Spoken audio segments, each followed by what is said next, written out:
Hello everyone, welcome to our very first episode on Beyond the Surface channel. I'm so excited, we're so excited. You're welcome. My name is Falakemi Yemi Olani and here is my co-host, she is Tobiloba Odofin. It's so nice to have everyone on board today. I'm so excited and I know she is as well. Yeah. So today we're going to be taking our story. And I'd like to first just take you through who she is, because we're going to go back into layers, stories after stories. But let's get to know this present Tobiloba Odofin. Tobiloba Odofin Grace is a seasoned real estate consultant with over 12 years of experience. She is a travel consultant as well. She is a music minister. Yeah. She is married to Mr. Odofin and they're blessed with 3 amazing children. Thank you for coming up on the show, because we have to give her that. Let's give it up. You're welcome to the show and thank you for your willingness to share. I've heard your story, I've listened to it, we've talked about it, and you have an incredible story, I must say, the one that is worth listening to.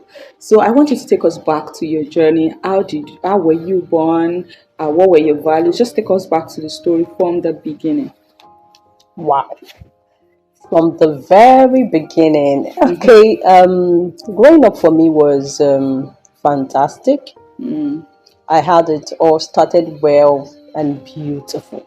The firstborn in the family of 4, which means I'm the last child.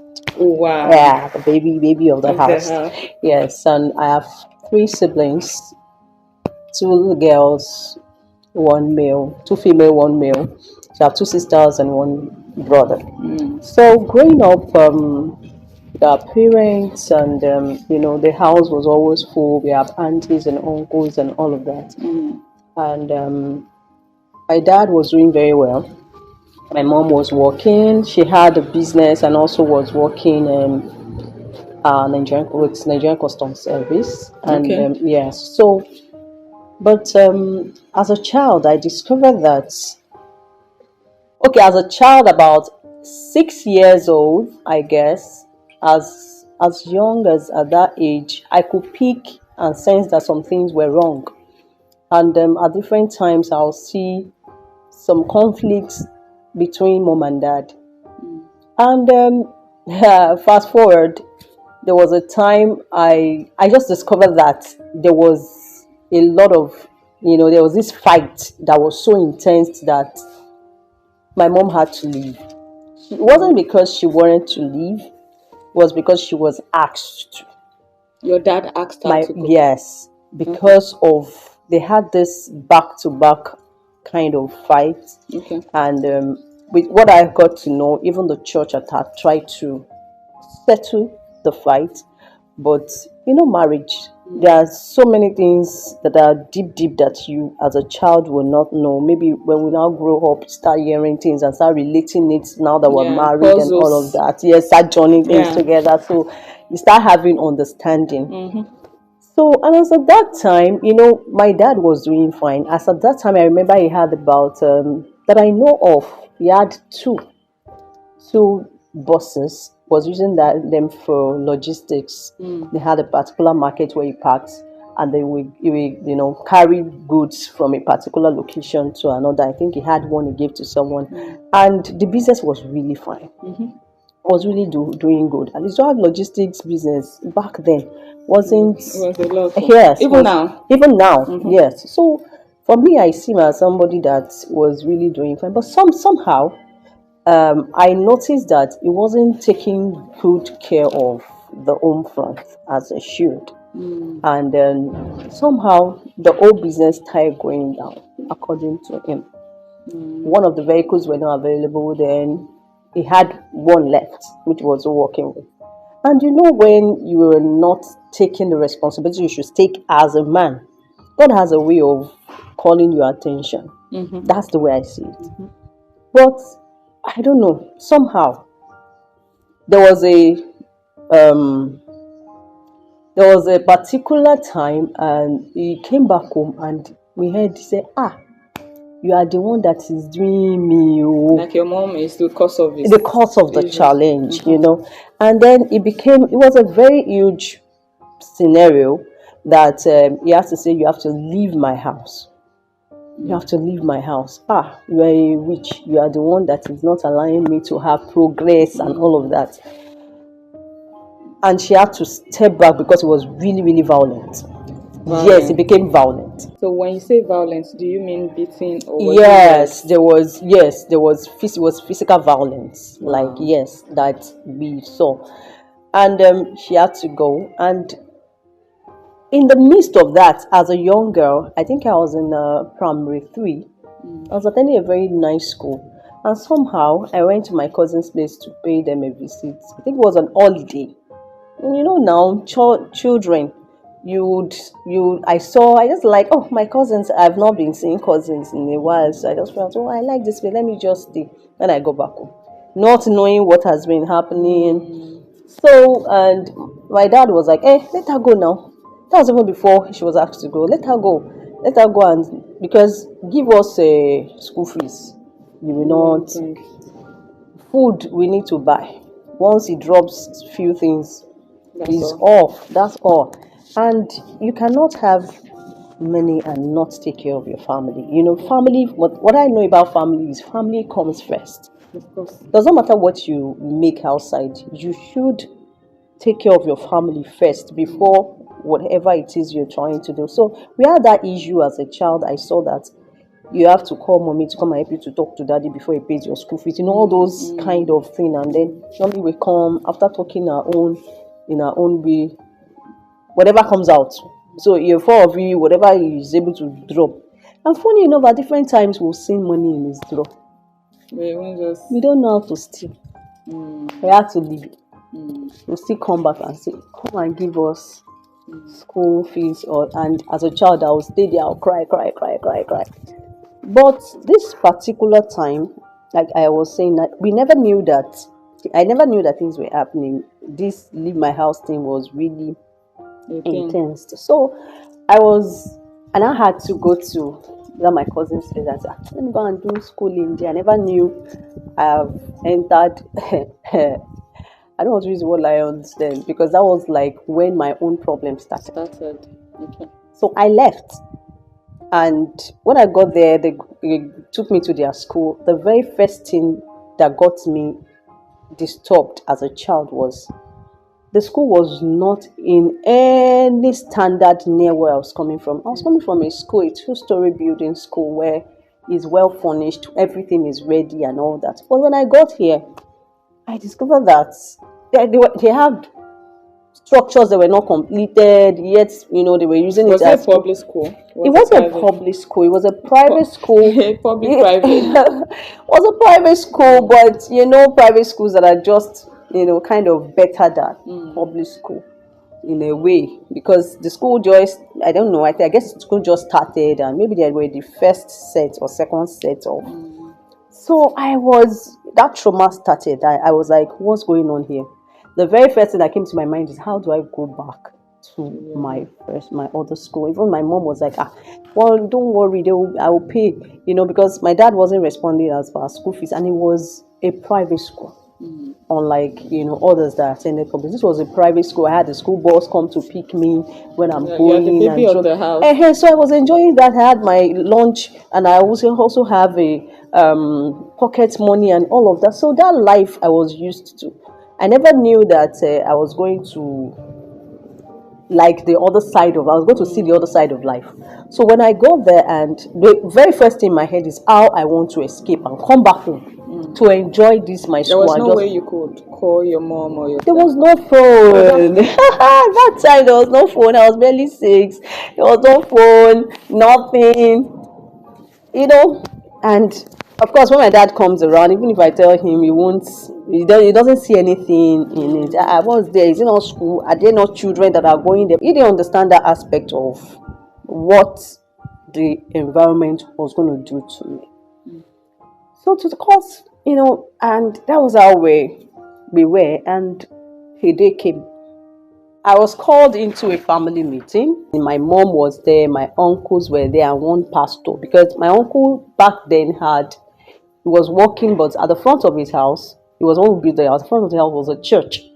So I was called, and the pastor that was posted to that church called me, and we were there. And he now said, we were told that you too, you are a witch, oh, that your daddy, your mommy is a witch, you too, you are a witch, and even one of your sisters, You said that the, you are pastor was once saying that you are a witch, that your mom is also a witch. Yes, Okay. that you are the reasons why your daddy's business is not doing well. I was surprised. I've never heard that before. But when it came, I was just trying to process it in my head. Okay, what do they do? How do they do it? And even when I said no, I don't know anything about it, they were insisting. They insisted, and from there, me that I was already considering, looking for how to go back home. But now it's looking like, hey, the end has come. Like from the way it is, there's no way I want to convince my dad to please take me back home. I just want to go back to my mother. Take a witch. Thank you. So I want to go back to my mom. I want to go back to my siblings. I just want to continue my normal life. I was already missing school, missing lessons. I used to go missing and this time around, it was like it wasn't a matter of choice. This is you. And it was so violent, and nobody wanted to hear me. Everybody just wanted. How old were you at this time? I was in primary 3. I was about 6, 7. 6, 7. So everybody just wanted me to just consent. And even after I've said no, nothing about it, I know nothing, I don't understand, and all of that, they kept saying no.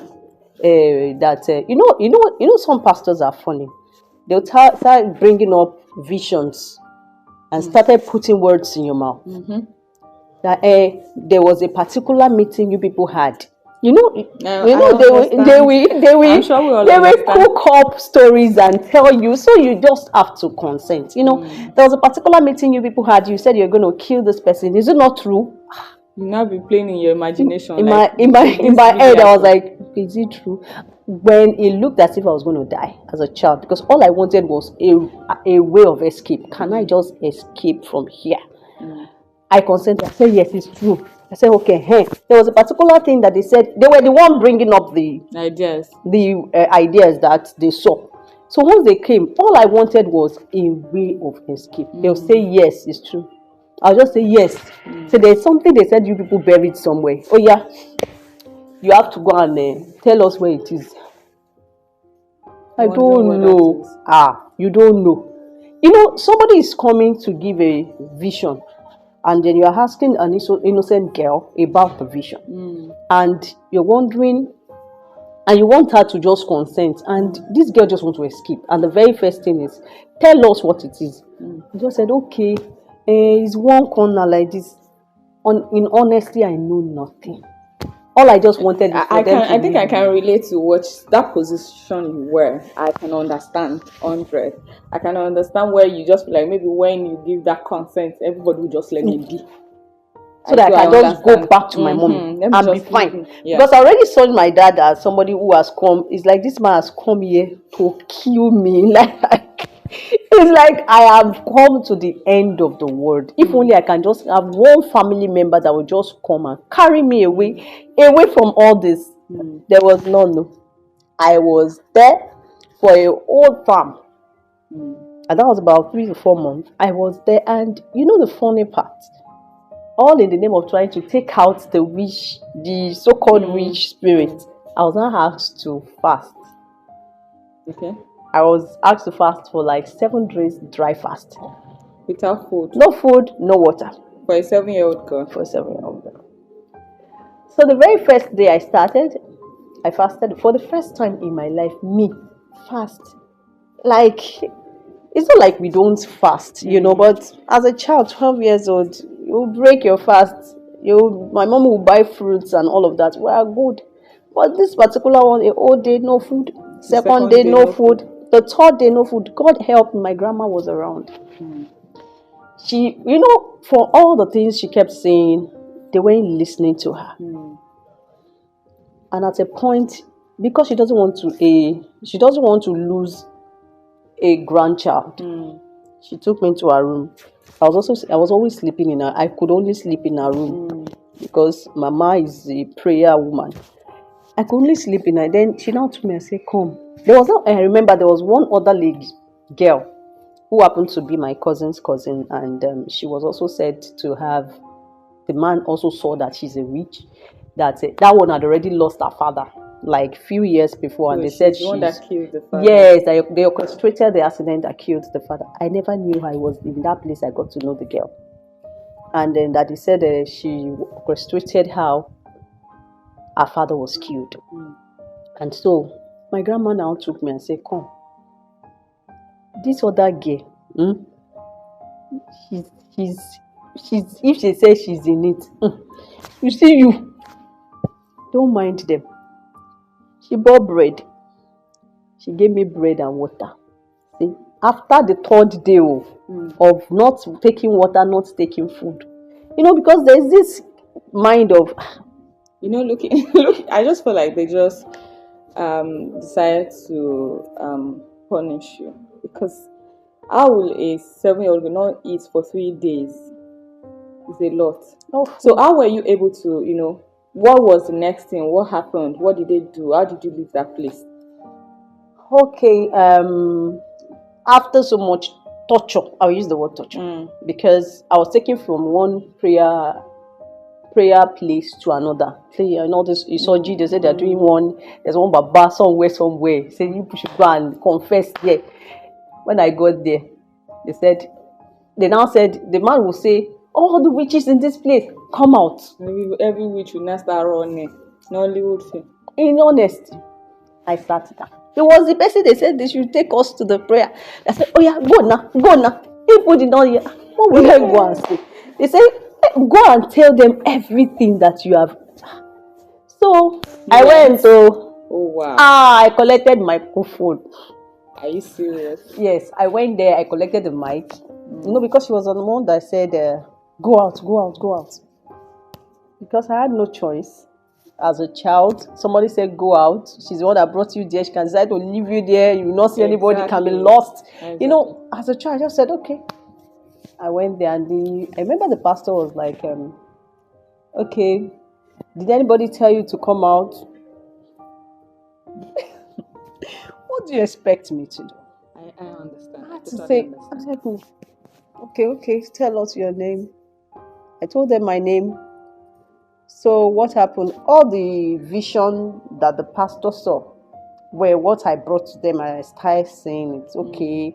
There was a coven somewhere. They had a meeting. They said they were going to kill somebody, and that was all. So I'm picturing this in my head because I had a similar experience at the time, but I was a bit older. I was in GS2. I was around 12, so that 6 years older than that age. Okay. So I'm picturing a revival like that I was in, and I was asked to go, and I didn't go because I was in GS2 and I was a bit no.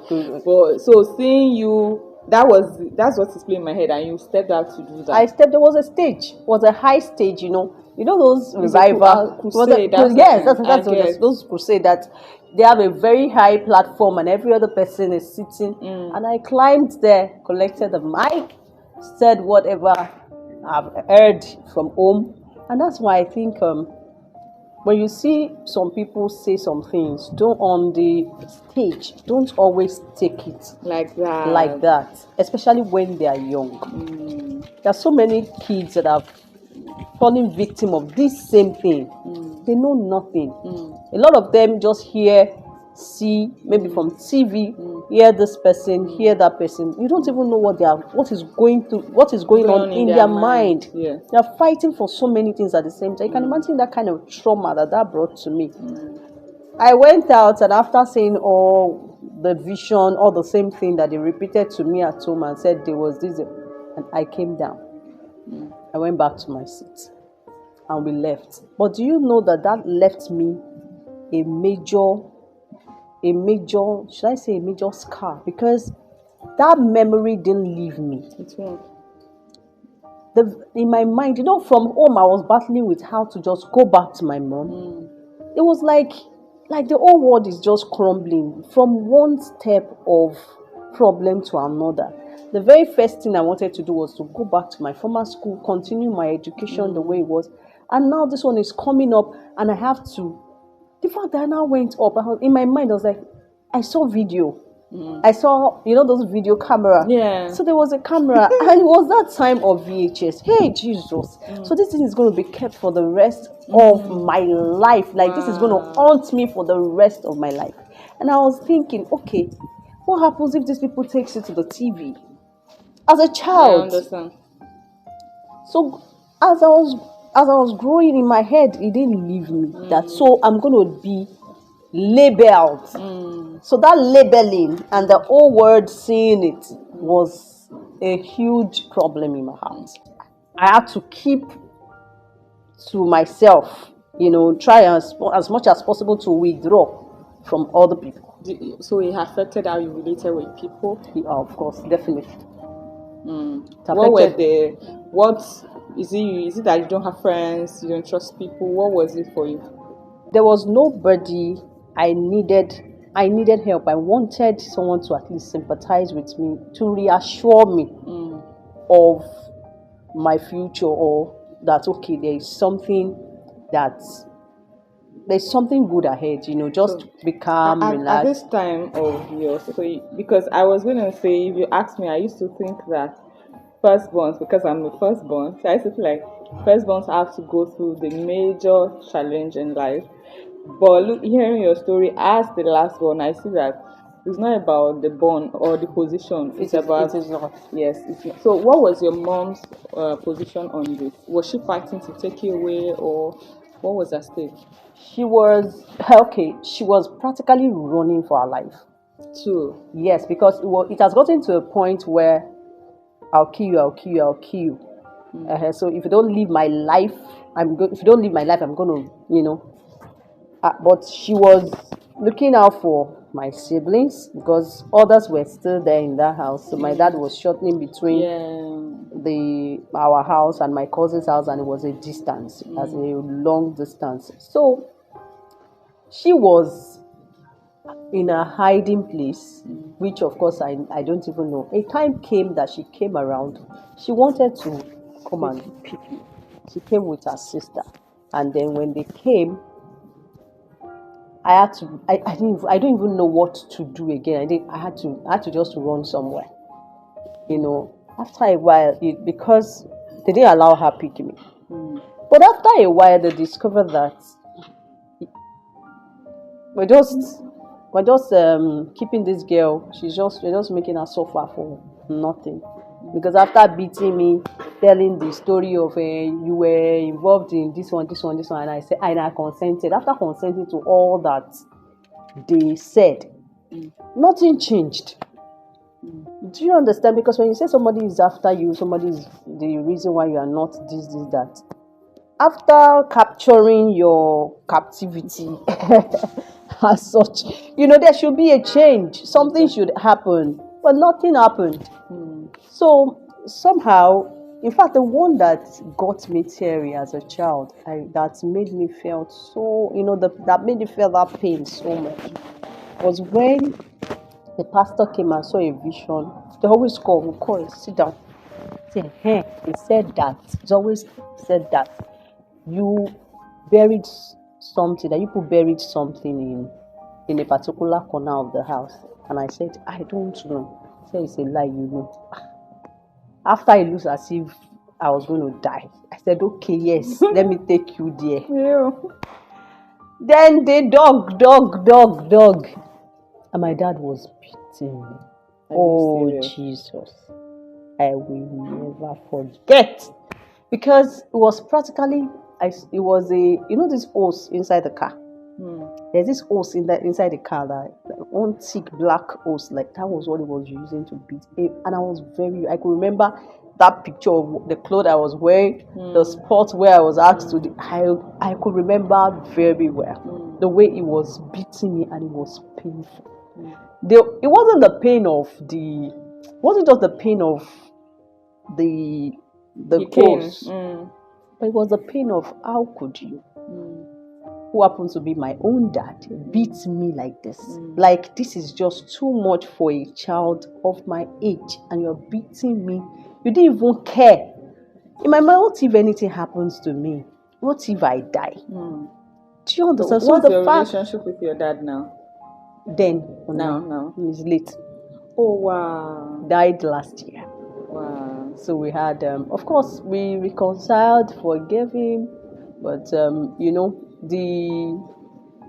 like the Bible says, we should take care of our parents, that our days may be long.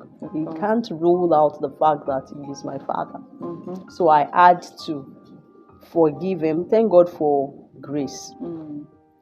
So okay, so from where we go, so I was somehow, after they discovered that there was no way I could be the reason for all this, somehow my dad took me back home. But by the time I got back home, my siblings were gone. To my mom. Somehow he called and said, like, pick your children. Go to your mother. It simply shows that somebody wasn't ready to take responsibility. That's it. What advice do you give young men who are growing into what? Before we go back to the story, because I really have this heart for young men. I see oftentimes in our economy, in our country generally, that women get to enjoy their children more. And this is not because oftentimes they feel like, I've seen some things on social media where they say, me too, I'm washing your clothes, or some men do some funny things like that. Yeah. And I'm just laughing like, before I go to the question of what advice would you give young men that are growing up into fatherhood to take responsibility? But I just want us to be able to put this out that there's no way you'll be there for a child and she or he will not know that you were there for that child. There's no way. Like, nobody can delete you in their head if you were there. At all. So what advice would you give parents, fathers or boys or men who are currently in their young age, to what advice would you give them? Well, I would say that if you're not ready to father a child, don't go near having a child. And if you tell yourself that you're ready to give birth, like you're ready to be a father, go and learn about fatherhood. Intentionally learn about fatherhood, because you see, this thing called fatherhood goes beyond just impregnating a lady. Impregnating a lady, you must be ready to take responsibility. 100%. And taking responsibility goes beyond you just making provision. You're providing financially and every other thing, maybe food, clothing. Your impact must be felt in the life of the children. There must be a time of bonding. A time of bonding, because some men believe that once I can give money, I've given all they needed, and that's not true. You can give money, and the children will still not feel your impact. That's even if they know that the money is coming from you. Because there's possibility. Yes, mommy is the one dropping it. Your daddy, you give mommy because you don't even want to have a relationship with the children. So oftentimes you just give mommy, you give mommy. There is no one-on-one with the children. So they don't have that understanding that the money is coming from you. Who buys your clothes? Mommy. Who buys the food? Mommy. Who goes to the market to buy food? Mommy. Even if you are buying online, maybe your wife is the type that shop online. Who collects it? It's mommy. So they see mommy, and then the only thing they believe is mommy is the only person that is useful in this house. That's the way. Who bathes you? Mommy. Who feeds you? Mommy. So when you're going to school, who clothes you? Is mommy. So the only useful person, the only person who cares, because some people believe it's just money, the only person who cares about me is mommy. Because I see mommy almost every time doing everything. So the belief is that mommy owns it all. Mommy does it all, which is not true. You are the one who makes provision. So let's go back to your story Okay, so I was taken back to my dad took me back home, and then by the time I got home, I heard, they will once it comes from our house to my cousin's house, they talk. So sometimes I heard that they've gone to my mom's house, and it was a strong desire in my heart that so my siblings have escaped. You understand? Like they are now in a better place. All I wanted is just take me to my mother, where I know that I'm safe, because this place looks like a lion's den for me. So when I got back home, it wasn't up to, my siblings already know when my dad will be out. So they will come around say, "Have you eaten?" I say, "I've eaten." They will bring food for me. I said, "Mommy said we should bring this one for you. Eat, be. Sometimes my dad will leave, he will give me money to eat, and before you know it, in fact, there was a day they said, "We will soon come and pick you." So I said, okay, so I'd already packed all my clothes inside one bag. I said, today I'm going. I kept it in one corner. So that day he just came and said, you'll be going to your mother. As in the expression. By the time he looked beside me, he was inside the room, he just looked and said, you have even packed your things. Like, you have even packed your things. In his mind, like, who even sent you before? You have even packed your things. In my heart of heart, I said, well, before come. But then you kill me. Before come, And before I didn't even know how they arranged. I think God was one of my siblings and now came. I think it was my brother also. He came around because he was working somewhere there was a place around that place where he works. So of course my dad knows, he was learning some things. My dad knows, so he came there. So just came, carry me, and I was back to my mom. But you see, battles are real. Funny enough, it didn't end there. Because we thought it was going to end. That would be it. But of course, I was out of this question in my head, because I started questioning so many things. I started questioning the Jesus I was given. Yes, as a child, because I asked myself, we go to church, we learn in Sunday school how Jesus loves us, how he cares and died for us. Those are things I know.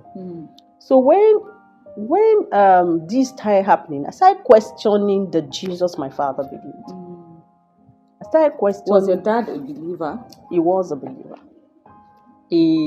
As a matter of fact, at that time, I think he was already an elder in the church. Wow. So you see, all this position for me, that is why that's why sometimes when you're a pastor or you're a reverend or which other one they use, they use bishop. You see all those titles. Yes. Please, when you see me, that I don't call you that title. It's not intentional. I grew up to resent those titles. The only title I know is pastor. It's when you start adding doctor, reverend, most holiest, all those things. Personally, something in me question them. Because I want to be sure you are what you said you are. And it's not my fault. It was just the question as a child I had in my head that if this person is an elder in church, then he should do better. Do you understand? Like, okay, why did this happen? He's an elder, he's someone who should know better. Even after a while, honestly, these are things that, thank God, we've been able to heal up and come out of all this. Because when I got to my mom, where my siblings were, I discovered that it was a room, just one room. My mom had the opportunity of getting a bigger space in Agege. I remember, was it Agege or Yanopaja? I can't remember, because the person who gave her that room, she didn't plan for it. She didn't plan to go and rent an apartment. She wasn't. But was your mom working before that? She was working. Okay, she was working at our office was at Ikeja, and then she had a business in Yaba. So she was working, so she had to go to work and still, put herself together. Then that place was given to her by one, or the person is more like a dad to her. So I don't want to go into details, but the person is just like a father to her. As at that time, her father was late, her mom was, of course, in the village. She was in that one room with all of it. A very, very small room, like very small, that could just, just hide yourself here so that no one knows where you are till you get back your. And she had the opportunity to get a place. That's the point I want to make. She had the opportunity to get a place around, I think, Yanokwaja or Agege. A very big place and spacious that she can, enjoy herself. But she said no. That place somehow is even closer to Ikeja. She said no because she wanted to be closer to her children. That the more that this place is not too far from where they are, so at least she can check on us, even when my dad is not around, and bring us home. I mean, bring us stuffs and take care of us even while he was away. And that room was where we were. One day, my dad came around. He was still carrying this mindset of somebody's in charge of my case and you are the one. Then he came one fateful morning. You know that place where you thought you are eating, and that place is a new ground. Nobody knows you. They don't even know what problem brought you there. They just felt you are someone who came from. Fine, it was smaller than the space where we live, but that peace that we wanted was there.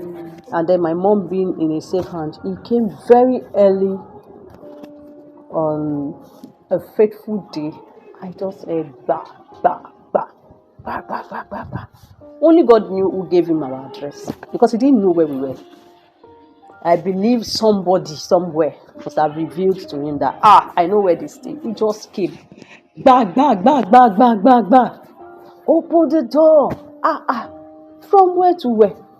Because he was going, even before we moved there, he went as far as going to my aunt's house when he heard that my mom was there. It was really bad. Honestly, it was a sad story. I don't even know, but it was really bad because that day when he came, we had this Muslim neighbor who was just there with her own children and grandchildren. They never knew us from anywhere. Big. I have told you to I have told you to stop whatever you're doing that is not allowing me progress. So if you don't stop it, I'm going to kill you. I'm going to this. He came that day with, I can remember what he was wearing and how he was. There are some memory that cannot wash off. Of course. They are still there. Like when you're talking about them, you can easily see the picture. He came with holding his big Bible with him and said, you will not, whatever it is you're doing to make my business remain small and all of that is a lie. But one thing that people don't realize is that when you are married to a woman, it was later I got to know from my mom that he was also cheating. Oh, wow. He cheated on him. It was so bad that even on the matrimonial bed. Oh. But when men will talk, they will not say that part.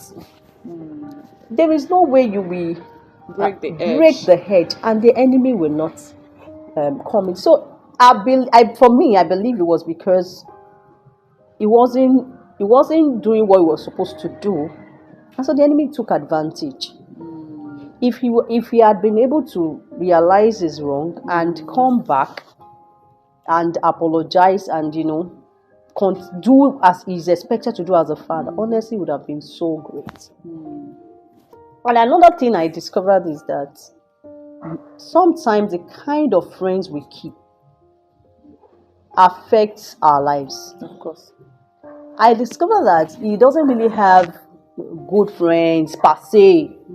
Yes, these are people, fine, he does logistics, so you will mix with a lot of people who are Muslims, people who are Christians, people who are Abalis, people who are, different people who don't even believe in anything. They just live their life. Moralist.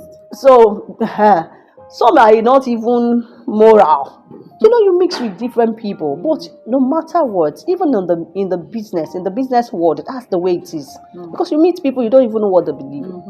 But it is now left to you to ensure that whatever they do does not have impact on you. You should be the one that has positive impact on people, and not allow people impact you negatively. So that I also saw in him. He had friends who they play together, they go to show, they have this group, spiritual group. He plays, my dad plays guitar. Oh, wow. He plays bass guitar. So they have this group, they go to play in different locations. So I know he had those people, but the positive influence was not there. And that really affected him too. So that was how we're able to, that day I felt so bad, because it was like I thought I had escaped this trauma of somebody coming to expose me to the world and call me witch. Do you get? And now you now come again to these new people who are just getting to know us. They don't know our story. They don't know where we're coming from. Now you are exposing us to them, telling them that you are a witch. You have been doing me. I'm not progressing because of the things you're doing. And that was so devastating for me. It was more like trying to heal up. And then they reopened the wound. It was like a reopening, because we felt bad. We cried. Myself and my sister, we cried. We felt so bad. Because we didn't allow my mom to come out. We were the one that came out of the room to him. And it was a sin. It was a really, really bad sin. But thank God that went. And at different places, when he sees my mom, it was so embarrassing for her. I don't know. That woman is a strong woman. I don't know. Because for her to come out and still be what she is today is just the grace of God. It was so bad that she was passing one day, and my dad chased her. Chased her practically. That is the woman. She's the one after my life. Or in a, like, when you are walking on a street, normal street, and it was a busy road in Mushin. I can never forget. My dad chased her. She had to run. I think he ran to her sister's house, where that one locked the door. I could remember my cousin was shouting, Daddy, this is not fair. This is not fair. This is not fair. And these are, I'm just bringing out things they're so traumatic. I understand. They're just too traumatic. How we were able to come out of all this trauma was just by the grace of God. I know that, you see, God is a very good God. He already has our script even before we're born. So he knows all we're going to go through. So he has been able to make arrangements, like prepared a place of escape for every of the challenge that we think we're going through. It was, in fact, honestly, it was. What was the church? Was the church a place of succor for you, or what was the church part in your story? Do you feel like that was where you got your groove back, or what was it? The church played a very, very big role in, I said in my should I say the healing or the therapy? I said that I was already having questions in my head of the kind of Jesus, that my other church believes, because the church that was in my uncle's house is like a branch of the church where we attended. Okay. So of course, is everybody's that's their belief. That's what I believe, and I just needed to see something different. Like, I just know in my heart, as a child that loves God, that God is love. Like, this can't be. There must be a Jesus that these people don't know about. That that they're not talking about. There must be a Jesus that is so loving, a Jesus that cares, a Jesus that can help me out of all this. So I was in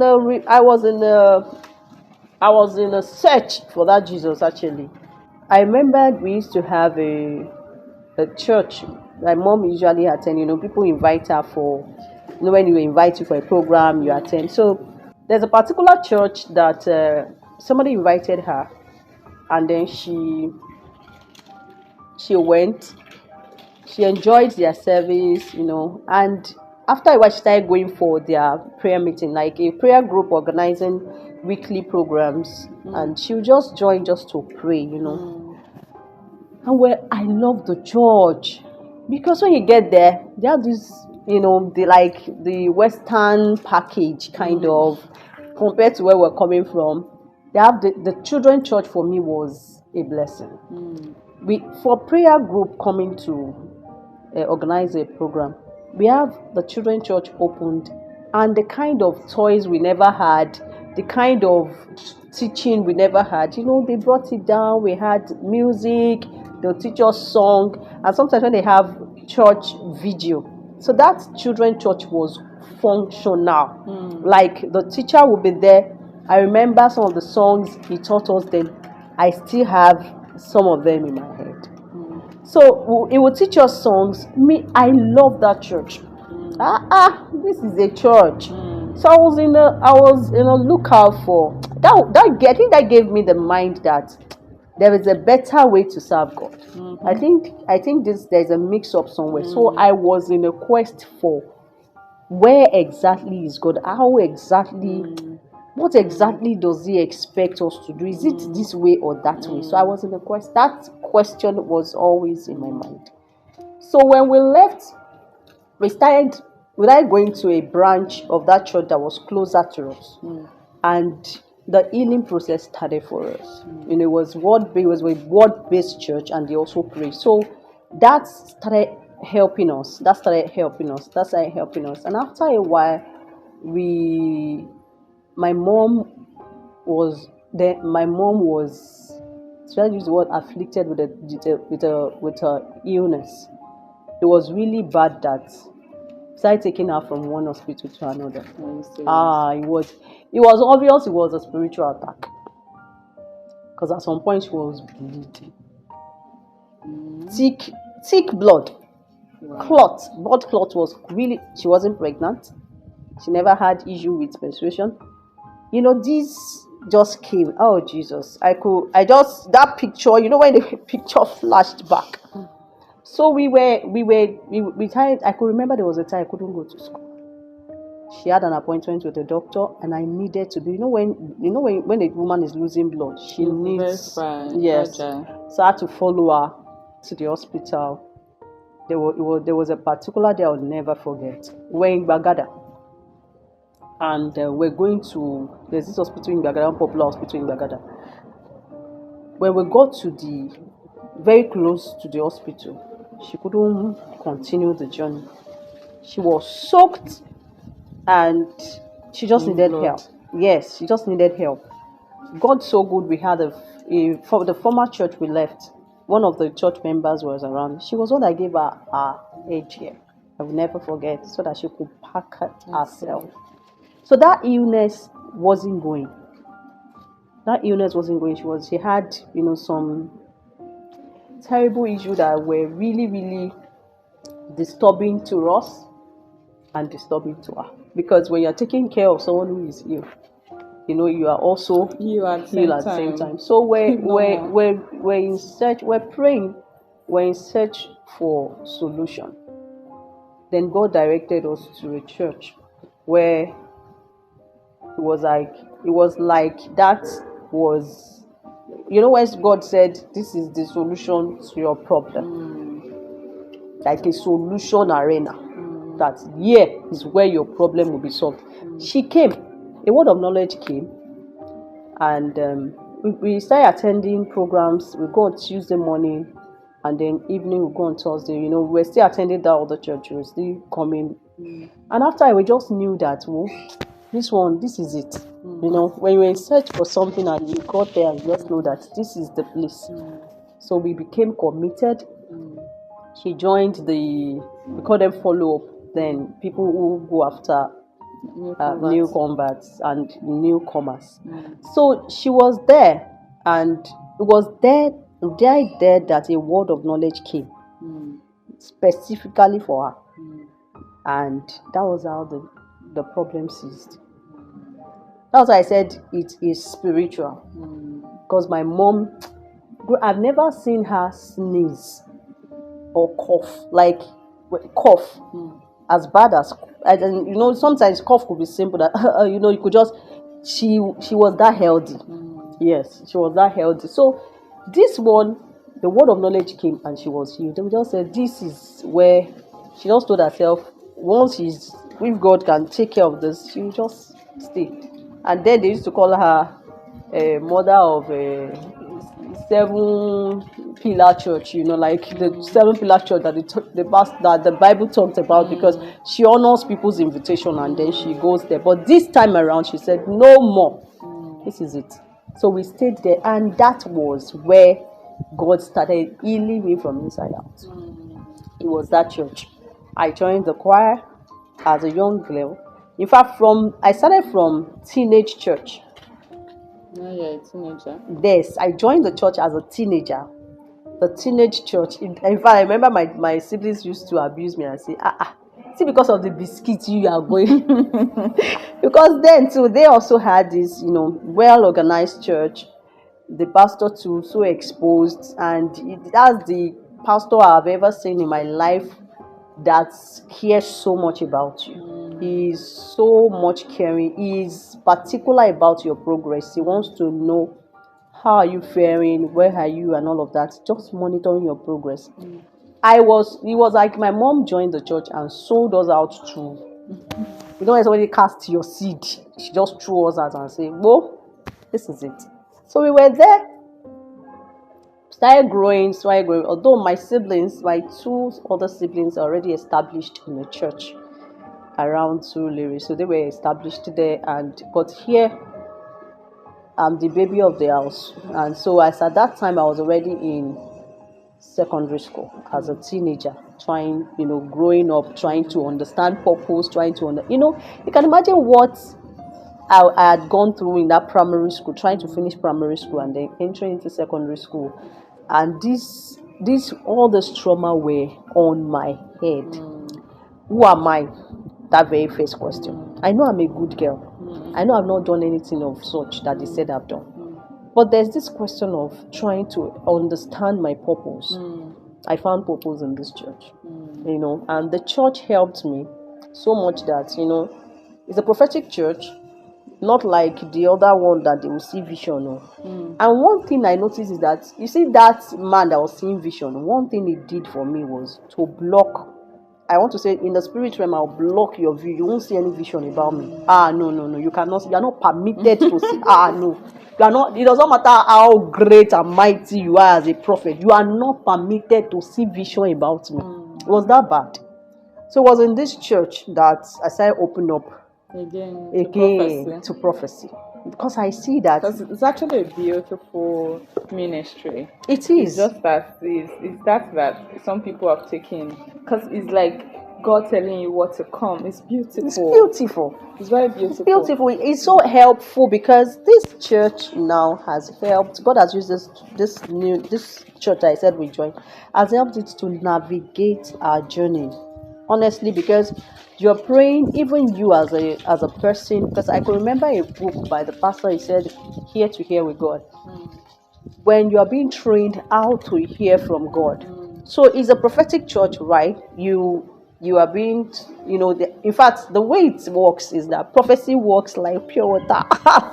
Like it rubs off on you. When you join the church, it rubs off on you. It started helping my vision. I was able to, pay attention to spiritual things. I was paying attention to details. Like when something is around me, I scan. So that helps my understanding about spiritual things. because of where I'm coming from. I don't come and don't come and drop nonsense here. No, no, no, no. And when I see a man of God, I'm just like this. I want to scan you first.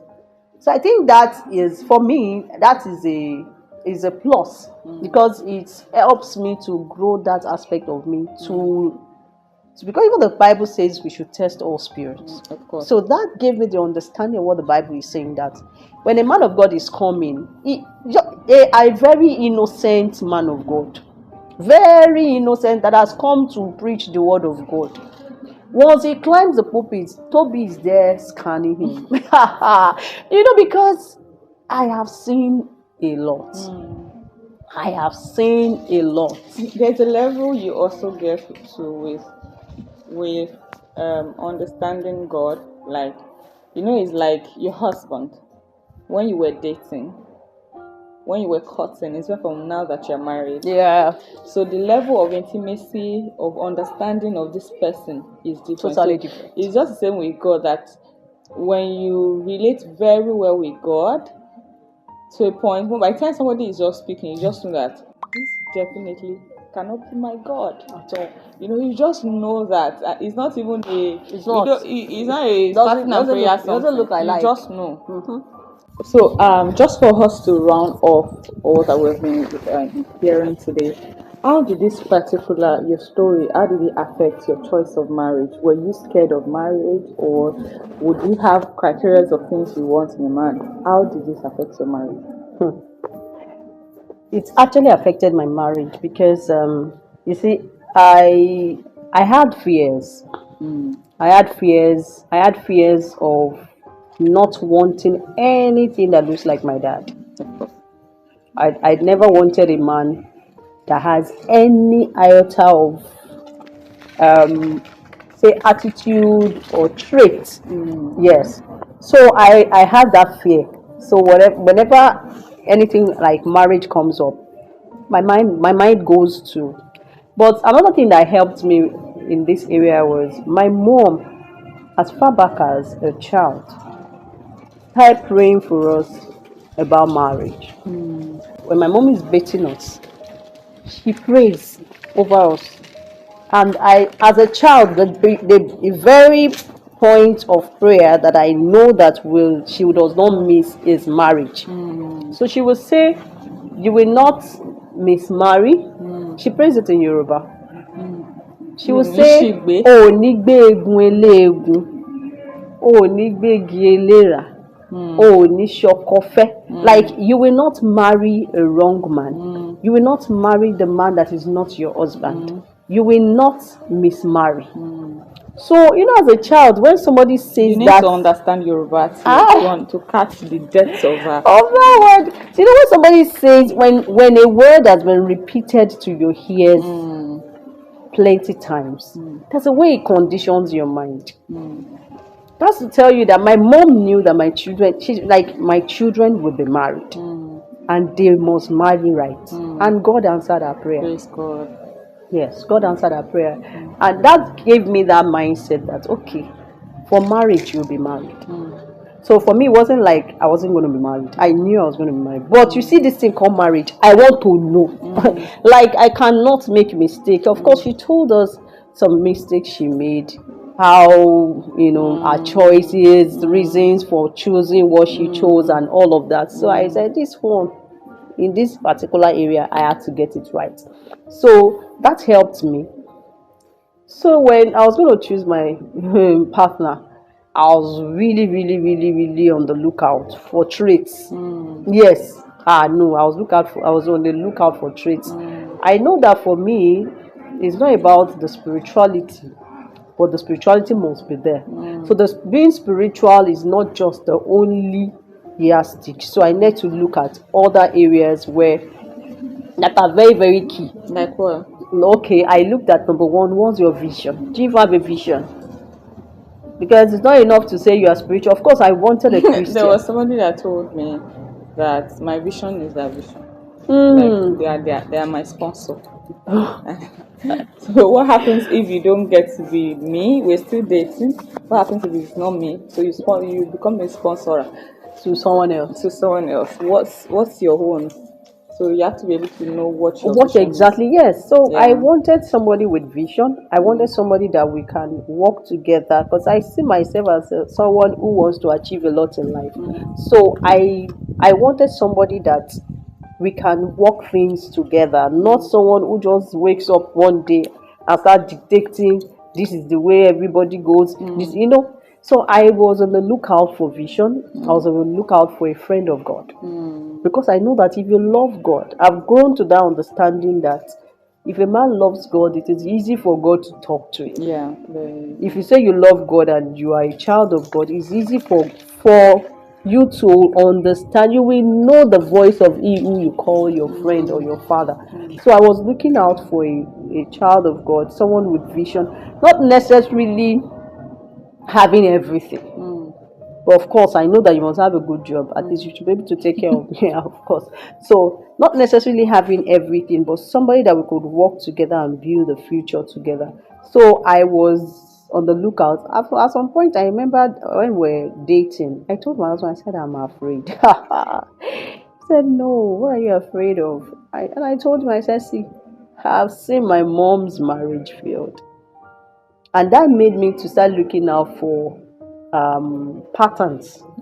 Yes, as someone who you have seen all sorts, you must be ready to look out for patterns. How is it in the life of this person, especially in the life of people you are related with? It was so much that I had to look into his own family too for patterns, and started saying, no, I don't want this, I don't want this, I want this. So that helped me to Shape your marital destiny. yes, to shape my marital destiny How many years have you been married? 12 good years. That's amazing. Married for 12 good years, and it's Thank been God. awesome. It's Thank been God. awesome. Thank you everyone for watching today's episode. I hope you learn. I hope you're blessed. Do not forget that God loves you. God cares about you. Whatever that you have been through, God loves you. What do you have to say to our viewers? We love you so much, and God loves you. So do not forget to like, share, and Subscribe. subscribe. If you have any question for us, please put it up in the email showing on your screen. We will be happy to put our own opinion on those questions. Thank you so much, and God bless you. Thank you.